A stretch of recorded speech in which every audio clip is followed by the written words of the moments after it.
Bonjour chers internautes, nous vous saluons et vous remercions de nous suivre constamment sur votre plateforme Baye Darou Média. Dans le cadre du concept Xam Thierno Jotnat, à savoir, on s'est imprégné de Mame Thierno. Maintenant, il nous reste à nous approprier la personnalité qu'était Mame Thierno. Nous recevons aujourd'hui Thierno Gueye Clapien, qui n'est plus à présenter, un poète, un auteur de sa génération, et nous voudrons aborder quelques points sur ce sujet, à savoir Thierno, la corrélation entre Mame Thierno et Serigne Touba, la relation, à savoir aussi la similitude qu'il y a entre le prophète Mohammed sallallahu alayhi wa sallam et Seydina Ali ibn Abi Talib, à savoir aussi la similitude qu'il y a entre Moussa alayhi salam et Haroun alayhi salam. Donc, en pensant à notre auditoire francophone, nous recevons aujourd'hui Thierno Gueye pour aborder ce concept Thierno Jotnat. Il est temps de s'approprier de Mame Thierno. Bonjour Thierno. Bonjour Seigne Daouda, et bonjour également à tous ceux qui nous regardent à travers Baye Darou Média TV. Et c'est un plaisir de partager à nouveau donc, ce plateau avec vous. Et comme vous l'avez dit, bien sûr dans le cadre de cette impérieuse, disons, nécessité de s'approprier, de connaître et de vulgariser également la vie et l'enseignement de Mame Thierno Birahim, essayer d'en tirer des leçons dans un monde, disons, en crise, donc un monde en perte de vitesse. Oui, bien sûr, comme on pourrait dire, avec, comme on le dit souvent, une crise des valeurs assez profonde et de diverses natures également. Je crois qu'il est vraiment temps d'essayer un peu de revisiter quelques histoires de vie, de vécu de certains de nos illustres ancêtres, parmi lesquels Mame Thierno Birahim Mbacké, dont la vie est à bien des égards, donc des façons différentes d'inspiration et d'enseignement. Ensemble, on va remonter le temps vers 1862, entre 1862 et 1863.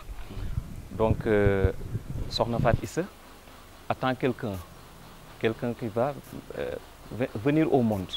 Et selon les prédictions de Seigne Askamara, s'il est de genre mâle, il sera un support, un allié, un auxiliaire à Serigne Touba. Ensuite, en ce moment même, Serigne Touba récitait, psalmodiait des versets du Coran. Waj'al li waziran min ahli Harouna akhi ushdud bihi azri wa ashrik fi amri. À savoir, au moment où Moussa demandait à son Seigneur de lui donner comme auxiliaire son frère, quelqu'un de ses proches, parmi ses proches, à savoir Harouna. Donc, que pouvez-vous dire de cette époque où non seulement les liens familiaux étaient bien tissés, étaient bien entretenus, où cette rivalité qu'on voit aujourd'hui n'était pas encore en vigueur? Bien sûr, comme vous l'avez dit, vous avez parlé de Cheikh Ahmadou Bamba et de Mame Thierno. Vous avez tantôt également parlé d'autres, disons d'autres duos, Seydina Mohamed, Seydina Alioune, Seydina Moussa et Seydina Haroun. Et pour ce qui est de Cheikh Bamba et de Mame Thierno, comme on le sait tous, je crois que la relation n'est plus ignorée donc, de personne. C'était une relation qui a vu le jour bien au-delà que l'on atterrisse, comme on pourrait dire, sur terre. Et comme le dit Serigne Moussa Ka, Yawma Alastu Laka Bamba Tannon. Et lorsqu'on dit que quelqu'un a choisi un autre, c'est parce que peut-être celui-là qu'il a choisi est en mesure de lui apporter quelque chose ou de constituer donc, quelque chose de vraiment donc, nécessaire pour lui ou pour sa mission. Donc c'est dans ce cadre-là que l'on peut donc, inscrire ces relations entre Cheikh Bamba et Mame Thierno. Comme vous l'avez dit à propos de Serigne Askamara, beaucoup de prédictions ont été faites à ce propos, disant que donc, si Mame Thierno était venu au monde, parce que, comme on le dit souvent, Mame Thierno, Serigne Touba, à un moment donné, avait l'intention d'aller en Mauritanie. Et on lui avait demandé, son père précisément, qu'il devait donc surseoir à son départ et d'attendre donc l'arrivée de celui que portait Sokhna Fat Issa. Si c'était un garçon, cela signifiait qu'il devait donc rester parce que celui-ci constituerait donc un appui pour dans le cadre de sa mission et de ce qu'il devait réaliser. Donc parler de Cheikh Bamba et de Mame Thierno, comme vous l'avez dit, l'environnement à cette époque-là n'était pas évident parce qu'il y avait beaucoup de choses qui constituaient des obstacles. Mais Cheikh Bamba, Mame Thierno, après sa venue au monde, a su, dans ce qui va devenir le mouridisme, constituer le pilier fort. D'ailleurs, on dit souvent que c'est le prototype du mouride parfait, le garant de l'orthodoxie mouride. Ça en dit long. Donc, vous savez, Mame Thierno a été pour ce que Seydina Alioune était pour le prophète, de ce que a été ce que Seydina Haroun était pour le prophète Moussa. Tout porte à le justifier, à donc donner des signes de ça. Pour ce qui est du départ de Cheikh Ahmadou Bamba, le fait que Mame Thierno a été celui qui était en charge de la famille et de la voie mouride, tout ça constituait donc de la dimension qu'avait Mame Thierno Birahim. Et comme je l'ai dit à l'entame de mes propos, Mame Thierno, toute sa vie, tout son vécu constitue donc des leçons. Et aujourd'hui, dans notre monde, souvent on dit qu'on est dans une crise et des choses comme ça, mais je pense que c'est plus ou moins exagéré de le dire. Parce que quand on dit qu'il y a des crises de valeurs, de vertu et tout ça, c'est à un moment donné, si on n'a plus, si on ne voit pas des gens sur qui on peut s'inspirer, donc on peut dire ça. Mais lorsque tout est là, on a des figures qui sont vraiment très très illustrantes et qui peuvent donc nous permettre de nous retrouver. Je crois que parler de crise, c'est parce que c'est volontaire à la limite. Et parler de Mame Thierno, comme vous l'avez dit, le fait de dire qu'il est temps de connaître Mame Thierno, de s'approprier donc son modèle, parce que quoi que l'on puisse dire, c'est un modèle de société. Donc il est temps de revisiter cette histoire et essayer d'en tirer le maximum de profit. Donc comme vous l'avez dit, Mame Thierno, au fait, il était un élu. Il eut beaucoup d'appelés, mais peu d'élus. Et vous insinuez même dans une de vos œuvres que leur compagnonnage date de Yoma Alasso. Comme l'avait dit le prophète, Al-Arwah Junudun Mujannada, Fama Taharaf Minha, Iktalafa, Fama Tanakar Minha, Iktalafa. Les âmes bien-nées se sont accrochées là-bas pour se promettre d'aborder ensemble leur passage terrestre. Au-delà de ça aussi, on voit que Seydina Alioune est le frère au prophète Mohammed, comme Mame Thierno le fut pour Serigne Touba. En parlant de ça aussi, Sokhna Faty Issa, la mère bénie de Mame Thierno, est la seule personne que Serigne Touba a eu à porter sous terre, à ensevelir. De même que Fatimata Binti Asad, la mère de Seydina Alioune, fut la seule personne que le prophète a eu à ensevelir sous terre. Donc, que pouvez-vous nous dire de ce compagnonnage qui date de fort longtemps, comme vous l'insinuez? Bien sûr, un compagnonnage, mais également, comme vous le dites, parce que depuis, vous faites des sortes de comparaisons et de montrer quand même que dans la vie du prophète, il y a beaucoup de choses qui reviennent dans la vie de Serigne, dans la vie de Serigne Touba, de Mame Thierno. Vous dites à propos de Sokhna Faty Issa, c'est vrai, Sokhna Faty Issa, comme on le dit, c'est elle qui croyait le plus en Cheikh Ahmadou Bamba, parce que comme on le dit, à un moment donné, lorsque la rumeur donc se répandait comme quoi Cheikh Ahmadou Bamba aurait perdu la vie, donc même Sokhna Faty Issa était la seule qui a su donc se maîtriser, disons, parce que Cheikh Ahmadou Bamba lui aurait fait une promesse comme quoi il serait donc celui qui le mettrait sous terre. Et lorsque Mame Thierno était donc emporté, disons, par cette rumeur, il était un peu confus, un peu, donc, disons, comment on peut le dire, il ne savait plus quoi faire, mais lorsque Sokhna Faty Issa a remarqué ça, donc est venu donc le réconforter, lui rappeler donc cette promesse que Cheikh Ahmadou Bamba lui avait faite. Et elle sait, Sokhna Faty Issa, que tout ce que Cheikh Ahmadou Bamba dit sera réalisé. Et c'est à travers donc cette promesse qu'elle est parvenue à calmer Cheikh Ibrahim Borom Darou Mouhty et de lui donc de le réconforter. Et lorsqu'on parle de Cheikh Ahmadou Bamba, du prophète également, Cheikh Ahmadou Bamba est son serviteur, comme on le sait. Et donc c'est pas donc une surprise qu'il y ait beaucoup de similitudes dans leur démarche et dans leur entourage, parce que quand on voit aujourd'hui Cheikh Ibrahim Borom Darou Mouhty, par exemple dans les leçons qu'on peut tirer de sa vie, vous parlez de Seydina Haroun, qui était donc un frère au prophète Moussa et qui est devenu prophète par le souhait donc, de Moussa, ayant donc quelques difficultés donc, de parole. Et Cheikh Mame Thierno également servait donc, disons, de lieutenant à Cheikh Ahmadou Bamba. Mais lorsqu'on parle également de cette comparaison, à un moment donné, on va dire que Mame Thierno Birahim c'est un peu démarqué. Parce que lorsqu'on dit que Seydina Moussa, lorsqu'il est parti pour 40 jours, donc un délai qui n'est pas assez long comparé à l'exil de Cheikh Ahmadou Bamba. Donc Mame Thierno a eu une position donc, beaucoup plus ferme, une volonté, disons, beaucoup plus tenace.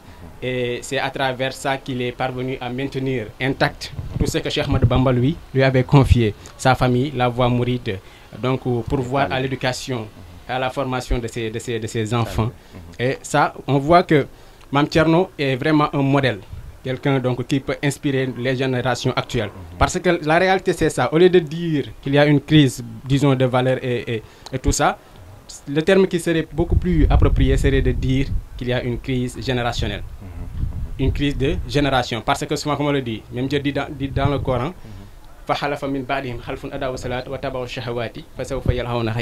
en disant par rapport à ceux qui étaient là au temps d'avant, que ceux qui sont venus après eux, donc ont pris une autre trajectoire. Donc ont eu d'autres préoccupations, ils ont suivi leur passion et tout ça jusqu'à un peu la perdition. Donc, bien sûr comme on peut le dire. Et moi je crois que je pense pouvoir me tromper et c'est ce que je veux me tromper, mais j'ai l'impression qu'on est donc une génération qui un peu a dévié. Donc une génération qui a dévié et qui a trouvé autre chose que de suivre la voie tracée par nos devanciers pères. Mais parlant de Mame Thierno Birahim, vous voyez, avec le départ du Cheikh, il est parvenu à maintenir tout intact, à faire face donc, aux autorités coloniales dans un contexte qui était très difficile, avec la classe maraboutique par-ci, les autorités coloniales par-là et les Tchèdos de l'autre côté. Donc il était un peu cerné par comme on le dit souvent, un cercle vicieux. Bien sûr, ce n'était pas évident de parvenir à s'en sortir, mais il est parvenu à redonner au Cheikh ce qu'il lui avait confié dans l'état donc, dont il l'avait laissé tout ça. Et je crois que ça doit être quelque chose, une interpellation pour nous, la jeunesse d'aujourd'hui, d'avoir cette volonté et de savoir qu'à chaque fois qu'on veut, on dit souvent quand on veut, on peut.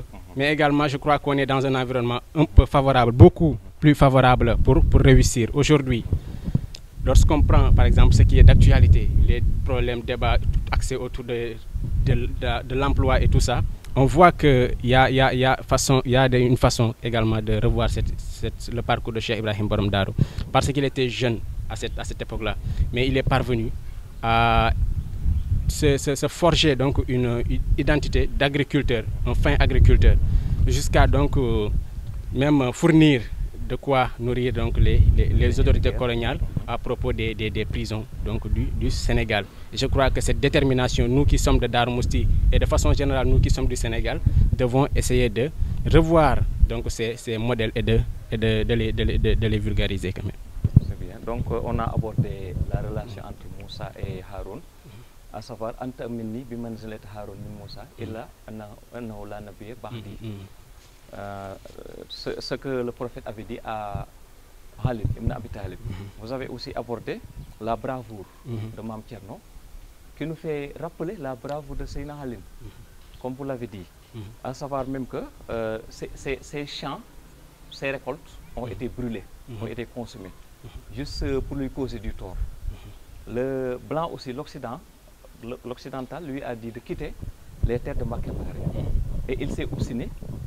Il a fallu que les cheikhs interviennent pour qu'ils obtempèrent. Donc ce qui est très à saluer, parce qu'en ce moment même, on peut dire qu'il y avait la ségrégation raciale aux États-Unis, précise, contre Ferguson. En ce moment aussi, il y avait une relation de complexe d'infériorité par rapport aux Blancs. C'est dans ce contexte que Thierno a eu à tenir tête aux Blancs. En dehors de ça aussi, qu'avez-vous à dire, notre dernière question, à la jeunesse de Darou, et notamment des perspectives d'avenir? Bien sûr, à propos de la bravoure que vous venez d'évoquer, Seydina Alioune, bien sûr, lorsqu'on parle de bravoure, on peut penser à lui, comme dans le cas lorsque donc, les Mekwa, certains Mekwa, ont l'intention de tuer le prophète dans son sommeil. Donc il a fallu que le prophète parte et que Alioune prenne donc, sa place. Et vous voyez ce sens donc, du sacrifice. Et de dire que, également, lorsqu'il y a certaines situations qui se présentent, c'est à la jeunesse de prendre, donc de se sacrifier. Parce que, comme je le dis souvent, à chaque fois, pour chaque génération, il y a donc des générations d'avant qui ont dû se sacrifier, qui ont dû verser leur sang pour que cette génération puisse tenir. Et c'est également un devoir pour chaque génération de procéder à quelques sacrifices pour penser à ceux qui vont venir après. Donc je crois que vous l'avez dit là où vous avez terminé, en parlant des perspectives, nous qui sommes les jeunes d'aujourd'hui, il y a beaucoup de choses à apprendre de la vie de Cheikh Ibrahim Borom Darou Mouhty. Aujourd'hui, quand je prends un seul aspect, le savoir, aujourd'hui, qu'est-ce qui se passe? Nous sommes des jeunes, on est un peu paresseux dans ce qui est de la quête du savoir. On est là, on veut coûte que coûte brûler les étapes, avoir un travail sans avoir au préalable la formation qu'ici. Donc ça c'est une chose à revoir. Il faut qu'on s'inspire de Cheikh Ibrahim Borom Darou Mouhty. Parce que quand on parle des sciences, il était vraiment, comme on peut le dire, un encyclopédiste. Quelqu'un qui regroupait tous les savoirs, disons, donc en lui. Et Cheikh Bamba le dit lui-même, en disant qu'à chaque fois qu'il y a quelques problèmes qui se posent en matière de connaissances, allez voir Thierno. Moi, je me préoccupe de ce qui, de l'au-delà. Donc ça, c'est une façon de montrer donc, la dimension de Thierno, de Mame Thierno, en ce qui concerne le savoir. Et aujourd'hui, nous les jeunes, il faudra que l'on se forme, que l'on ait les connaissances qu'il faut. Parce qu'à chaque fois qu'on a les connaissances nécessaires, bien solides, on peut s'en sortir tout seul. On peut ne pas attendre les autres. Mais le problème, c'est qu'on veut, coûte que coûte, brûler l'étape de la formation et d'avoir un emploi et également de courir derrière la chance. Parce que c'est le monde dans lequel nous sommes actuellement, la précipitation vers la réussite sans respecter les étapes. Je crois qu'on peut, nous, jeunesse, et plus précisément jeunesse de Darou Mouhty, parce que comme je le dis souvent, lorsqu'on a quelqu'un comme Cheikh Ibrahim Borom Darou Mouhty aujourd'hui, dans un cadre tel que Darou Mouhty, c'est un devoir pour nous, c'est un devoir impérieux de nous donc reconsidérer, de nous ressaisir et de savoir où nous allons, qui nous fréquentons et qu'est-ce que l'on veut également par-dessus tout. Parce que à chaque fois que l'on sort donc de Darou Mouhty, nous devons nous voir comme étant des ambassadeurs de Darou Mouhty. Et ça, c'est par le comportement, par la conduite, par la façon de nous exprimer et de nous comporter avec les autres. Et je crois que ça, c'est quelque chose que l'on doit retenir, nous, les jeunes. Parce que à chaque fois que tu sors, par ton comportement surtout, on juge par les apparences aujourd'hui, pas par ce qui est à l'intérieur. Donc c'est vraiment nécessaire que l'on se forme et que l'on également essaye d'avoir une bonne assise religieuse, respecter les préceptes du mouridisme et de la religion de façon générale. Je crois que ça, c'est le message que j'ai à lancer aux jeunes. Et parce que c'est vrai, il y a le temps, mais ce qu'il y a à dire, c'est qu'aujourd'hui, si nous sommes dans une société en crise, c'est parce que nous refusons de voir les choses telles quelles. Nous refusons de regarder, de nous inspirer de ceux qui étaient là avant nous. Et c'est malheureux et c'est ce qui est à l'origine de toutes les difficultés auxquelles nous faisons face aujourd'hui. Donc, M. Thierno, on vous remercie.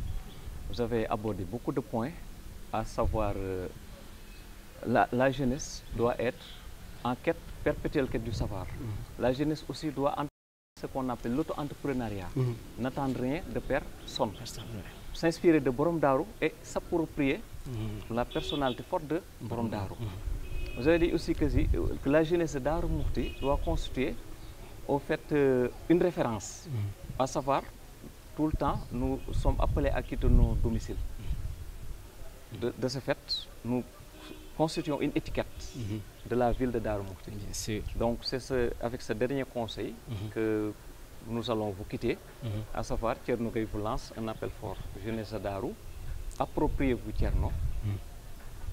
Le monde a beau être en perte de vitesse, en perte de référence, mais tel n'est pas le cas pour vous, parce que vous avez en Thierno une personnalité, une personne à suivre et un modèle à suivre, notamment.